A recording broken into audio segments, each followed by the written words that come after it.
maalintan 10 sano jiray walaalkay wuxuu jiray waxa kan leeyahay 5 sano maanta waxaan jiraa 20 sano walaalkay meeqa sano jiraa adiga marka 10 sano jirtay asa 5 sano jiray adiga hadda waxa jirta 20 asiga muxuu jiri karaa 10 hasada 10 jiro wala dayfiirso aniga maalintan 10 sano jiray walaalkay wuxuu jiray 5 sano maanta 20 jir baan ahay meeqa sano ayuu jiraa walaalkay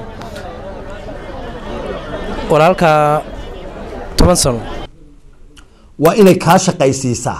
su'aasha saddexaad maalintan 5 sano maalintan 10 sano jiray walaalkay wuxuu jiray 5 sano maanta waxaan jiraa 20 sano walaalkay meeqa sano jir ayuu yahay hadda 10 sano muxuu yahay farqiga u dhaxeeya Facebook iyo Notebook Facebook iyo Notebook farqiga waxa u dhaxeeya waxa uu kala leeyahay message waxa u dhaxeeyo fiirsiga aqliga mararka qaar kood maalinta 10 sano jiray walaalkay wuxuu jiray 5 sano ani hadda 20 jir baan ah adiga waxa tiri walaalka bariga adiga jirta 10 sano walaalka wuxuu jiray 5 sano ad maanta haye 30 adiga 5 labis ka jarshay 10 jira muxuu yahay yani differentiga u dhaxeeya Facebook iyo Notebook iyo way kowle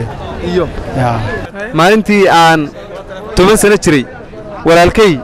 wuxuu jiray 5 sano ani maanta 20 jir baan ahay meeqa sano ayuu jiray walaalkay taa maxaan ku waxa jirta idinka dhaxdiina taalaay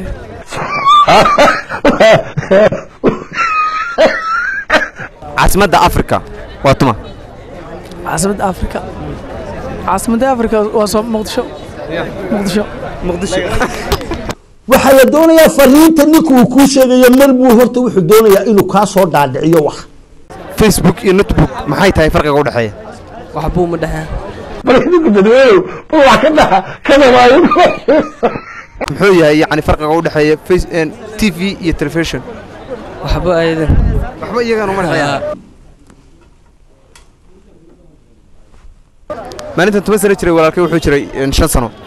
أنا هذا 20 سنة أيان جراه، ما يقص سنة أيو جراه والكي. 18 سنة.